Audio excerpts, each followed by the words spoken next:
et see on jälle siin Põlva kandis ja siin on siis nüüd istutatud mändi ühesõnaga. On ikkagi suhteliselt nutune see värk, et ütleme siitki vaadata siis iga, siin on isegi rohkem, ütleme, et iga kolmas taim kukub sellest rivist välja ja kui me siis arvestame, et 1/3 neist taimedest kasvama nagu ei hakka, jääb see nagu kuskil seal alles 600-700 taime ümber. Noh, see ei ole ikkagi väga jätkusuutlik, ütleme siis niimoodi, et siin kõrval on küll jäetud mingisugust seemnepuud ka ja mändidel on õnneks see pluss, et noh, midagi ta annab sealt see seemnepuudest mingisugune, aga noh, see on jälle puhtalt minu isiklik arvamus, et kuna see maapind on siin kõik jälle pahupidi pööratud, et siis tal ei ole kahjuks seal seemnel nagu eriti kuskil seda pinnast, kus ta saaks nagu hakata arenema, nii et järjekordne küsimus, et noh, see lank iseenesest ikkagi ta on ikkagi kuskil seal 2-3 hektari ümber kindlasti isegi rohkem, sest ta ühest otsast teise jah, ikka mingi 150 pikkupidi võib-olla 250 on suur ja ega ta ei taha jah, nagu ikkagi kasvama hakata siin, et siin on ka näha, et kus on nagu seda pinnast vähem ja kõik on, siis seal on need taimed veel rohkem kuivanud, nii et jah, et järjekordselt võib-olla siis need härrad RMK esindajad võib-olla seletaksid mulle lihtsalt niisuguse lihtsa asja seal lahti, et miks see maapind ennem sedasi ette valmistatakse, et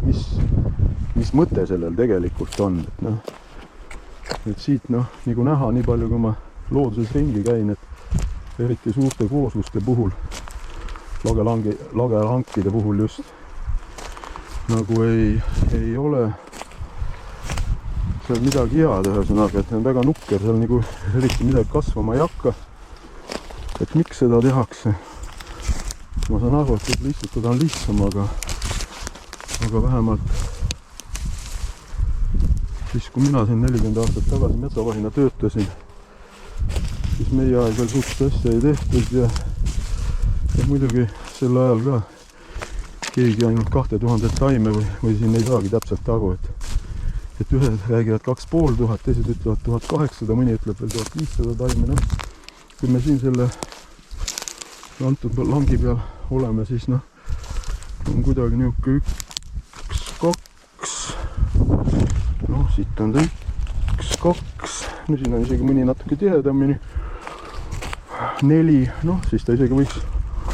siin langi peal, aga noh, siin ei ole üldse istutatud, et eks ta ikkagi sinna 2000 taime juurde jääb, et ütlen ausalt, et mina nagu väga massiivse istutamisega kunagi ei ole tegelenud, kui jätta nüüd see lapsepõlv välja, kui kooliaeg pidid seal mingi kampaania korras kustutama või istutama, et see oli nagu seal 6. keskpaik, et siis ma mäletan lihtsalt seda lapsena, et meil oli nagu loeti sõnad peale ja iga ühe sammu taha istutasid nagu taime. Noh, see siis teeks nagu 10 000 taime hektari peale, muidugi ütlen ausalt, et ma ei mäleta, palju see vahe oli, kas ta oli seal 1,5 meetrit midagi või oli ta meeter, aga hiljem, kui ma 77. aastal esimene aasta metsavahina töötasin, siis üks suuremaid töid, mis metsavahtidel sel ajal oli see valgustusraie, et me küll ei teinud männikutest seda valgustust. See oli nende kuusikutest tegemine ja siis ega ma tagantjärgi ei saa väita, et see kuusik, kus ma seda valgustusraiet tegin, et see kõik oli just istutatud kuusik, aga need olid ikka väga tihedad ja peale seda jäi järgi kuskil, see võis olla seal mingi 1200 puu ümber, noh, keskelt läbi sinna. Võis umbes nii ta oli, ma täpselt ei mäleta, kas see oli 3 meetrit või palju see vahe oli, ütleme, mis pidi nagu puhtaks raiuma ühesõnaga sealt ümberringi. Aga noh, fakt on selles, et need kuusikud olid ikka väga tihedad, et seal all nagu selle liikumisega oli päris tegemine, et noh, et siin nagu siin mul seal eelmises videos üks härrasmees väitis,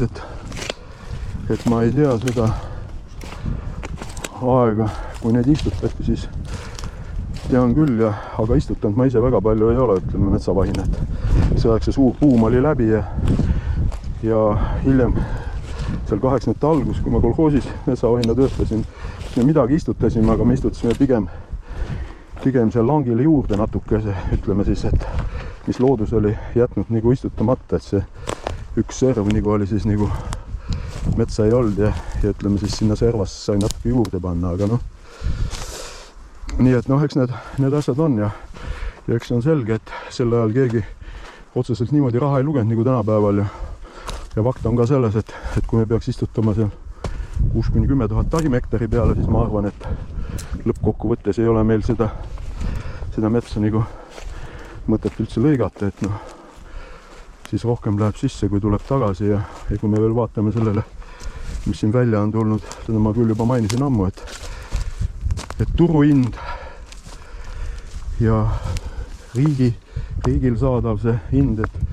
et need on seal kuskil 30% nihkes, et need pikaajalised lepingud, et noh, ega siingi ei tea, et kes selle välja on mõelnud, et miks me peame olema see 1800 või 2000 taimet. Aga noh, eks see on ikkagi pigem see, et no omal ajal töötas ikka metsanduses, ma arvan, kui kõik need kolhooside värgid kokku arvestada, siis mingi 10 000 inimese ümber ja eks fakt on ka selles, et ikka mida rohkem on päid, seda rohkem on ka vaidlemist ja mõtteid, tähendab, et igast lollustega eriti ei tegelda, et noh, see, et seal nõukaaeg ka mingil ajal, tähendab, aga see otseselt vist minu aeg ei olnud, kui ma oli seal, ma mäletan, et onu oli mul metsa üle, siis ta seal midagi kirus, et mingid lappe löödi nagu paljaks ja sinna peale istutati, aga niimoodi otseselt sel ajal nagu praegu niisuguseid kartulivagusid nagu ei tehtud, aga noh, eks see kõik see asi, see harvesteri tulek ja läbi aasta lõikamine, et eks seda alles 50 aasta pärast saab näha, et ega praegu räägitakse ikka seda, et see, mis me teeme, on väga õige ja kasulik, et teised, mis siin vanasti tehti, et see kõik oli vale ja niimoodi see on, et eks see siis ole näha, aga minu isiklik arvamus on see, et see, mis 25 aastaga on metsanduses seal RMK-s tehtud, et noh, see on katastroof, ütleme niimoodi, et seal on ikka väga,